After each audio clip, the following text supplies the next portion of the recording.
born into one of the world's most powerful mafia bloodlines. Pasquale Timothy Barbaro never had a chance at a normal life. His name carried the weight of the Calabrian Ndrangheta, Australia's most feared criminal dynasty. From surviving a daylight ambush to dining hours before his own execution, Pasquale lived fast, flaunted wealth, and drowned in enemies. When gunfire erupted on a quiet Sydney street in 2016, his fate was sealed. 27 seconds that ended a legacy built on loyalty, silence, and blood. Born into the brotherhood.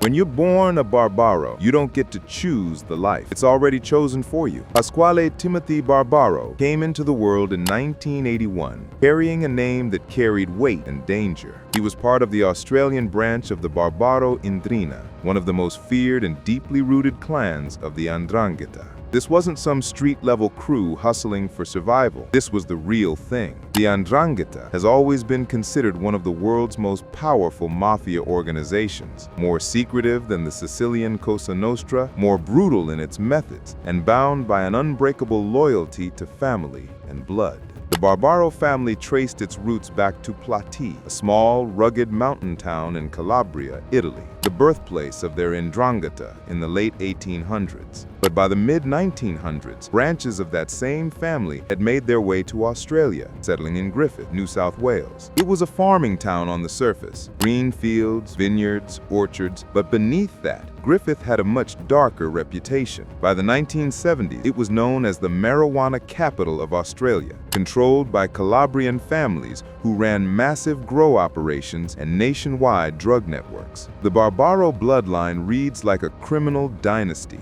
Pasquale's grandfather, also named Pasquale Barbaro, was shot dead in Brisbane in 1990, just days before he was meant to testify against nearly 30 mafia figures. His crime? Talking. He'd broken the sacred code of omerta, the oath of silence that forbids speaking to the police. That he paid with his life. Then there was his cousin, Pat Barbaro, who was executed alongside Melbourne gangster Jason Moran in 2003, one of the most infamous hits of Melbourne's brutal underworld war. And his uncle, yet another Pasquale Barbaro, was behind Australia's largest ever ecstasy bust in 2007, when police discovered 4.4 tons of MDMA hidden inside tomato cans, worth hundreds of millions of dollars. It's a grim pattern that never seems to change. The Barbaro men don't retire. They don't walk away from the life. They either end up dead or locked away. So when Pasquale Timothy Barbaro was born into that name,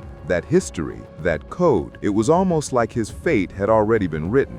The man behind the name. By the time he hit his mid-30s, Pasquale Barbaro had built his own reputation, separate from the shadow of his family name, but just as notorious. In Sydney's underworld, he stood out. He loved the flash, the designer clothes, the luxury cars, the parties. He drove high-end Mercedes sports cars, wore expensive watches, and carried himself with the confidence of someone who believed his name could shield him from anything. But behind that image was a man deeply involved in serious business. Barbaro was neck-deep in drug operations, manufacturing and distributing crystal meth, or ice, across rural parts of New South Wales. He wasn't some small-time dealer. He was running large-scale operations. And by 2016, he was already facing court over major drug manufacturing charges. Like many modern criminals, he also had one foot in the so-called legit world. He co-owned a bar and restaurant in Glebe with a business partner, Aaron Sabah.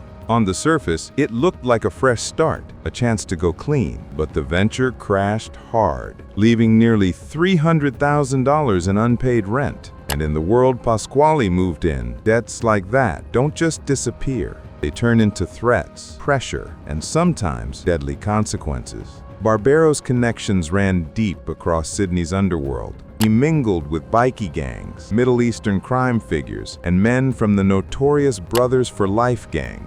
His friendship with the gang's leader, Farhad Kwame, was well known. In fact, in January 2014, Pasquale threw an extravagant $80,000 New Year's Day boat party in Rose Bay to celebrate Kwame. It was meant to be a night of luxury, celebrity guests, champagne, music, but the party ended in gunfire. Kwame was shot in the shoulder when unknown gunmen opened fire on the vessel. Whether that shooting was a warning or a failed hit, one thing was clear. Pasquale was swimming in dangerous waters. He was a man surrounded by power, violence, and enemies. And in that world, the Mafia code that once promised loyalty could just as easily lead to betrayal. The hit that almost was. November 9, 2015, Balmain Road, Leichhardt. A normal Sydney afternoon turned into a scene straight out of a movie. Pasquale Barbaro was driving when bullets started flying. Full-blown hit, carried out in bald light day. It was the kind of ambush no one was meant to survive, but somehow Pasquale did. The man suspected of pulling the trigger is 29-year-old Hamad Assad, feared underworld enforcer, known for his violent streak.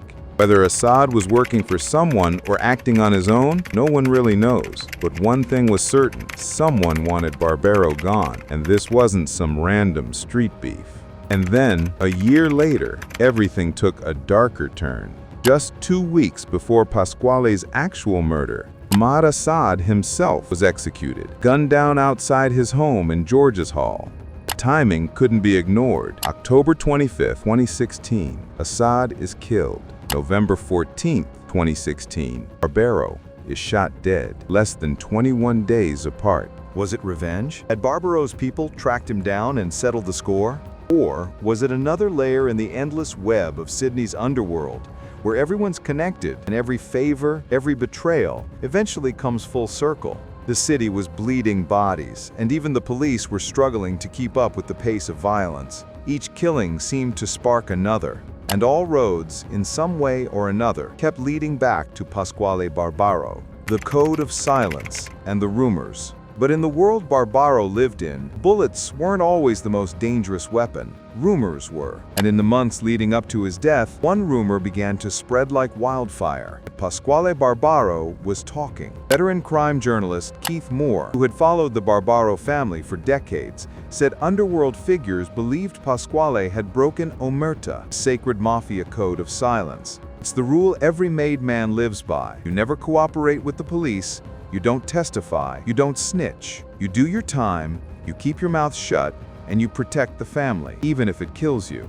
Moore told reporters the suspicion is he was probably killed for breaking the code of omerta, the code of silence. The suggestion I'm getting is that the dead Pasquale Barbaro was telling tales about the operations of the Calabrian Mafia, just like his grandfather back in the 1990s. And that right there is the chilling part. Because Pasquale's grandfather was murdered for becoming an informant. And now, decades later, people were whispering the same thing about him. Whether it was true or not didn't matter. In that world, perception is everything. Once people believe you're a rat, you're already dead. Adding more fuel to the fire, Pasquale was due in court the very next day after his murder. Prosecutors were set to play phone recordings, conversations between Barbaro and Farhad Kwame, the leader of the Brothers for Life gang. No one outside the investigation knew what those recordings contained, but whatever was on them might have been explosive. Something that, for someone out there, simply couldn't be allowed to reach a courtroom. The dinner that became a death trap. Monday, November 14th, 2016, the night everything came to an end. Around 9:30 p.m., Pasquale was having dinner at the Earlwood home of George Alex, controversial construction figure known for his business ties and connections to Sydney's underworld. Alex himself was never accused of involvement in the murder, but his home became the final stop on Pasquale Barbaro's life. Dinner seemed ordinary, nothing unusual, no signs of tension. But outside, the trap had already been set. Stolen Audi Q7 sat quietly nearby, engine running, lights off. Inside were the men who'd been watching him, waiting for him to step outside. When Pasquale finally walked out, heading toward his black Mercedes-Benz parked on Larcal Avenue, the hit team moved in. The Audi rolled up alongside his car with surgical precision. The rear passenger window of the Audi lined up perfectly with the front window of Barbaro's Mercedes, the setup of trained professionals. And then came the sound that would tear through the quiet Sydney night. Gunfire. Neighbors later described it like a string of fireworks, loud, fast, relentless. One resident told reporters, "At first I thought it was fireworks, but then I thought, no, that was definitely a shooting. It wasn't just 2 shots, it was constant." Another said it sounded like 5 quick bursts. Police would later confirm there were at least 7 or 8 rounds fired. By the time the echoes faded, Pasquale Barbaro, a man born into the Mafia code, lay slumped behind the wheel of his Mercedes. And just like his grandfather decades earlier, his life had ended the same way it began, surrounded by violence and sealed by silence. 27 seconds of terror. It all unfolded in just 27 seconds. 27 brutal, chaotic seconds that ended the life of Pasquale Barbaro. Surveillance footage captured what happened that night. In the back seat of the Audi, Joshua Baines opened fire through the car windows, unleashing a storm of bullets. Pasquale was hit in the forearm, chest, armpit, and back, each shot tearing through him. But somehow, even with his body failing, instinct took over. He pushed open the driver's door and stumbled out onto Lark Hall Avenue, trying desperately to escape, clutching at life as blood poured from his wounds. Then Abuzar Sultani stepped out of the Audi. Sultani wasn't your average street-level thug. By day, he was an MBA student at Macquarie University, polite, educated, and calm. But by night, he led a breakaway faction of the rebels' bikie gang running a deadly criminal network involved in drugs, guns, and murder for hire. Police would later describe him and his men in 2 chilling words: serial killers. As Pasquale staggered along the footpath, Sultani chased him down. When Barbaro collapsed, already fading, Sultani stood over him and fired again, several rounds to the back of his head and neck, execution style, cold, precise, no hesitation, no mercy.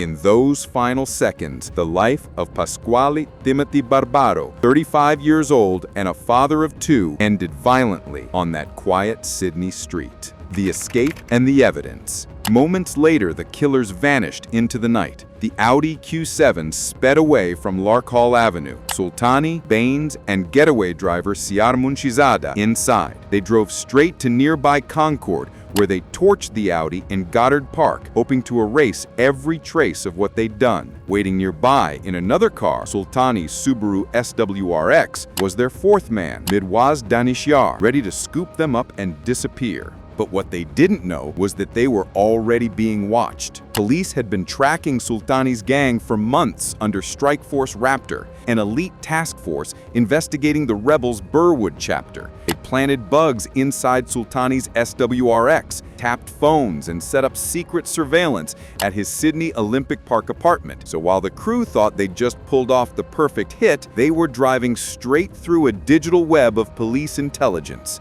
And then came the messages. Minutes after the murder, encrypted BlackBerry phones lit up with dark, twisted pride. At 10:46 p.m., Munchizada messaged the group, "The dog is dead, LOL. Sent back to our creator to confess his sins and scummy acts, LOL." Baines replied, boasting about how clean the job was. "Should have been all right, my brother. You had head down and face to the floor, my bro, so they wouldn't have gotten a clean shot of you." Later, when news outlets called Barbaro a mafia kingpin, Baines complained, calling him a rat. Sultani agreed coldly. "I know that Pasq was a big rat." Their arrogance didn't last long. 2 weeks later, on November 29, 2016, police struck back. 13 coordinated raids across Sydney, 43 firearms seized, 11 vehicles, 40 phones, piles of cash and drugs, all gone. 9 men were arrested, including every member of the hit crew. 4 were charged directly with Pasquale Barbaro's murder. The secret trials and the verdicts. What followed wasn't just another court case. It was one of the most secretive legal battles in New South Wales history. 3 separate closed-door trials took place over several years, with the media completely banned from reporting anything while they were ongoing. The reason? This same crew wasn't just being charged with Barbaro's murder. They were also linked to 2 other executions, Michael Ruthless Davey in March 2016 and Mehmet Yilmaz in September 2016. Prosecutors didn't want media headlines poisoning jury decisions, so everything was locked away from public view. For years, no one outside the courtrooms knew what had really happened, until December 2021, when the suppression orders were finally lifted. By then, justice had been served. Abuzar Soltani, the mastermind, pleaded guilty to all 3 murders. He received 3 life sentences with no chance of parole. In his sentencing, Justice Desmond Fagan described Soltani and Munshizada as serial killers who took deep gratification in killing others. C.R. Munshizada, driver and second shooter in other hits, was also convicted of all 3 murders across multiple trials. He too was sentenced to life without parole. And Mirwaz Danashar, the driver who picked up the others after the Audi was burned, was convicted as an accessory before and after the murder. He received 15 years, with a non-parole period of 11 years. Why was Pasquale really killed? Even after all the convictions, one thing still doesn't sit right. Why was Pasquale Barbaro really killed? The official answer points to revenge. Justice Fagan later concluded that his murder stemmed from personal hatred tied to Barbaro's rumored role in the 2013 shooting of construction figure Joe Antone. Antone wasn't anyone. He was Soltani's mentor, the man who helped him rise in the construction game. And when Antone was assassinated, Soltani made it his mission to find whoever he believed was behind it. Then there's that infamous New Year's Eve boat party in 2014, where Farhad Kwame was shot. Some investigators suspected Barbaro had a hand in setting that up. Others believed it was simpler. Soltani's crew had previously assaulted Barbaro, and after receiving death threats in return, Soltani decided to strike first. And what about the rat theory, the whispers that Pasquale was informing? It was never proven, but it lingered over the investigation like smoke that never cleared. The timing was too perfect to ignore. His murder came just one night before the court was set to play recordings of his phone calls. Still, it's just as possible that Soltani got word of Barbaro's location through an insider within George Alex's circle and simply saw his chance. One thing's undeniable. By November 2016, Pasquale Barbaro was surrounded by enemies. Mafia figures didn't trust him, bikie gangs had history with him, and Middle Eastern crime groups wanted payback. He was already facing major drug charges, his private conversations were about to go public, and he'd already survived one hit attempt. Someone was bound to finish the job. In the end, it didn't matter which reason pushed Soltani to pull the trigger. Pasquale's fate had been written long before that Monday night in Earlwood. A legacy written in blood. If you stood over Pasquale Barbaro's grave in December 2016, you wouldn't just be looking at a man's final resting place. You'd be staring at the end of a blood-soaked legacy that stretched back generations. From Platy to Griffith to Sydney, the Barbaro family had built their empire on silence, loyalty, and fear. But somewhere along the line, that code cracked. His grandfather broke omerta in 1990 and paid with his life. His cousin was gunned down during Melbourne's underworld war. His uncle spent decades behind bars. And Pasquale, whether he betrayed the code or simply made too many enemies, he met the same end. Gunfire on a quiet street, a life lost, and another Barbaro buried before his time. Between 2012 and 2016, Sydney had turned into a war zone. Nearly 24 people dead in underworld shootings, and over 100 more wounded. Strike Force Osprey was launched to untangle 8 of those killings in just 17 months. The violence wasn't hidden anymore. It was spilling into public view. But gangland executions never closed the book. Each death sparks another round. New debts, fresh grudges, more revenge. Ahmad Assad was killed, then Pasquale, then others followed. The wheel kept spinning, fueled by blood, fear, and silence. The final word. 27 seconds. That's all it took to erase a life shaped by decades of family history. Pasquale Barbaro didn't choose to be born into this world. He didn't choose the weight of his last name, but he carried it, lived it, and in the end, it consumed him. Maybe he broke omerta, maybe he didn't. Either way, the outcome was the same. A stolen Audi speeding through Earlwood, gunmen closing in, and bullets deciding his fate. Pasquale Timothy Barbaro became what so many in his bloodline had before him: a headline, a crime scene, and a grim reminder of what happens when loyalty and violence intertwine. His story stands as proof that while some families inherit fortune or fame, the Barbaros inherited something else entirely: a curse written in blood and a destiny no one could ever escape.